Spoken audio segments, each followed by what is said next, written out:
നമുക്കിതിൻ്റെ ചെണ്ടെല്ലാം കട്ട് ചെയ്ത് നല്ല ഇങ്ങനെ ഇപ്പോൾ പറിച്ചുകൊണ്ട് വന്നതേ ഉള്ളൂ ഞാൻ. ഇനി നമുക്കൊന്ന് കഴുകി വൃത്തിയാക്കി ഇതിൻ്റെ ഞെട്ട് ഇറുത്ത് അതിൻ്റെ ചൊനയെല്ലാം കളഞ്ഞ് നമുക്ക് വൃത്തിയാക്കി എടുക്കാം. നമുക്ക് ഈ മാങ്ങ ഫുള്ള് ഞാൻ വാഷ് ചെയ്ത് കൊണ്ട് വന്നിട്ടുണ്ട്. ഇതിൽ അല്പം പോലും വെള്ളമയം പാടില്ല. അതിനായിട്ട് ഞാനൊരു ടവൽ വെച്ച് അതിനെ കഴുകി വൃത്തിയാക്കിയത് നന്നായിട്ട് തുടച്ച് വെള്ളമയം ഒട്ടുമില്ലാതെ നമുക്ക് ഇത് അരിഞ്ഞെടുക്കാം. ഇതുപോലെ നമുക്ക് ഇതേ ഷേപ്പിൽ അരിഞ്ഞെടുക്കാം. ഞാൻ കാണിച്ചു തരാം. ആദ്യം ഒരെണ്ണം ഞാനൊന്ന് നന്നായിട്ട് അരിയട്ടെ.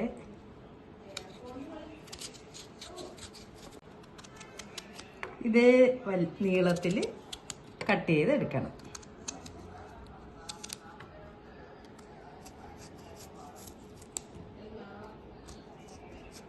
ഫുള്ളും ഇതുപോലെ നമുക്ക് കട്ട് ചെയ്തെടുക്കാം.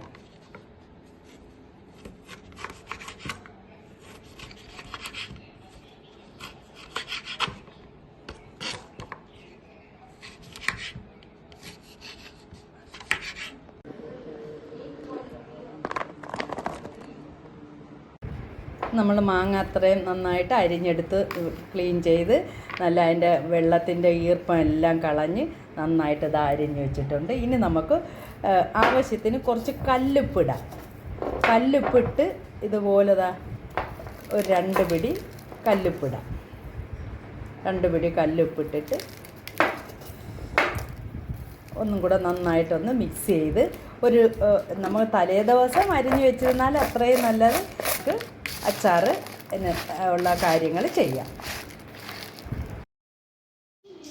നമ്മൾ മാങ്ങ ഓവർനൈറ്റ് വെച്ചതാണ്. ഇത് നമുക്ക് അച്ചാറിടാനായിട്ട് നോക്കാം. അതിനായിട്ട് ഞാൻ ശരിക്കും നമ്മളെ നാടൻ ഇരുമ്പിച്ചട്ടി ഉണ്ടല്ലോ, അതാണ് ഞാൻ എടുത്തിരിക്കുന്നത്. അത് നമുക്ക് അടുപ്പിലോട്ട് വെച്ച് നമുക്ക് ഓണാക്കി നന്നായിട്ടൊന്ന് ചൂടാവണം. ഇരുമ്പിച്ചട്ടി ചൂടായിട്ടുണ്ട്. ഇനി നമുക്ക് നല്ലെണ്ണ ഒഴിക്കാം. ഇതിന് കുറച്ച് കൂടുതൽ നല്ലെണ്ണ വേണം. എണ്ണ മാങ്ങ എന്നാണ് ഇതിൻ്റെ പേര്. അടിപൊളിയാണ് ഇത് ചോറ് തിന്നാൻ നമുക്ക് വേറെ ഒരു സാധനവും വേണ്ട. അത്രയ്ക്ക് നല്ലതാണ്. ഇനി നമുക്ക് ചൂടായിട്ടുണ്ട്. നമ്മൾ ഇന്നലെ ഇട്ട ആ മാങ്ങ ശരിക്കും നല്ല ഒന്ന് ഊറ്റി എടുത്ത് അത് ഒട്ടും വെള്ളമയമില്ലാതെ നമുക്കതിലോട്ട് ഇടാം.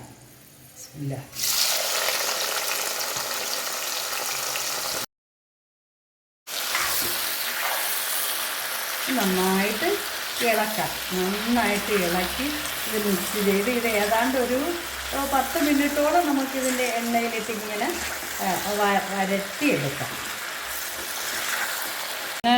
നന്നായിട്ടൊന്ന് വഴണ്ടി വരുന്ന സമയം കൊണ്ട് നമ്മളിതാ ഇവിടെ എടുത്തു വെച്ചിട്ടുണ്ട്.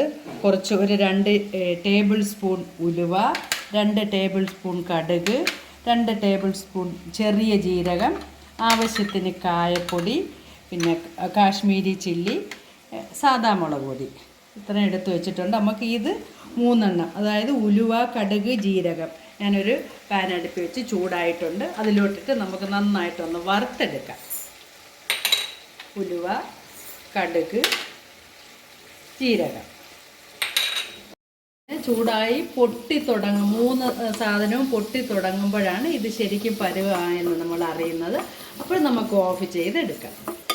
ആയിട്ട് പൊട്ടി തുടങ്ങി ഞാൻ ഓഫ് ചെയ്തിട്ടുണ്ട്. ഇതിനി തണുത്തതിന് ശേഷം നമുക്കിത് പൊടിച്ചെടുക്കണം.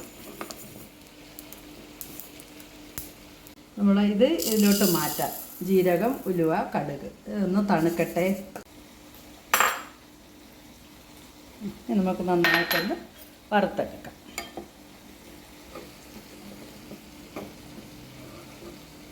പൊടി നന്നായിട്ട് മൂത്ത് വന്നിട്ടുണ്ട്. ഇനി നമുക്കിത് ഓഫ് ചെയ്തതിന് ശേഷം നമുക്കിതിലോട്ട് ഇടാം.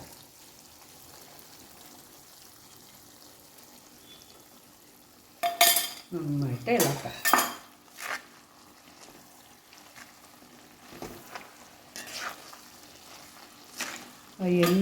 അടിയിലിങ്ങനെ എണ്ണ ശരിക്കും നല്ല എണ്ണ ഇതിൽ വേണം. അതാണ് ഇതിൻ്റെ ഹൈലൈറ്റ്.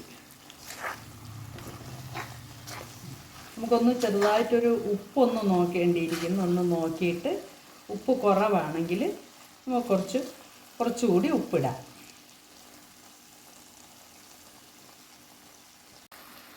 ഉപ്പ് അല്പം കുറവുണ്ട്. നമുക്കിനി കുറച്ച് ഒരു ടീസ്പൂൺ ഉപ്പ് കൂടി ചേർക്കാം. കളറ് കണ്ടാൽ നമ്മൾ ശരിക്കും കൺട്രോൾ പോവും. അത്രയ്ക്ക് ടേസ്റ്റുമായിരിക്കും നമുക്ക് ചോറിൻ്റെ കൂടെയൊക്കെ കഴിക്കാൻ. ഇത് എത്ര നാൾ വെച്ചിരുന്നാലും ഇത് ഒരു കുഴപ്പവും ഉണ്ടാവില്ല. ഇനി നമുക്ക് ഉലുവ, ജീരകം, കടുകെല്ലാം എടുത്ത് വെച്ചിട്ടുണ്ടല്ലോ, അതൊന്ന് പൊടിച്ചെടുക്കാം. നമ്മൾ ഉലുവയും ജീരകവും കടുകും വറുത്തത് നന്നായിട്ട് ഗ്രൈൻഡ് ചെയ്ത് വന്നിട്ടുണ്ട്. ഇത് നമുക്കിതിൽ ഇട്ട് മിക്സ് ചെയ്യാം.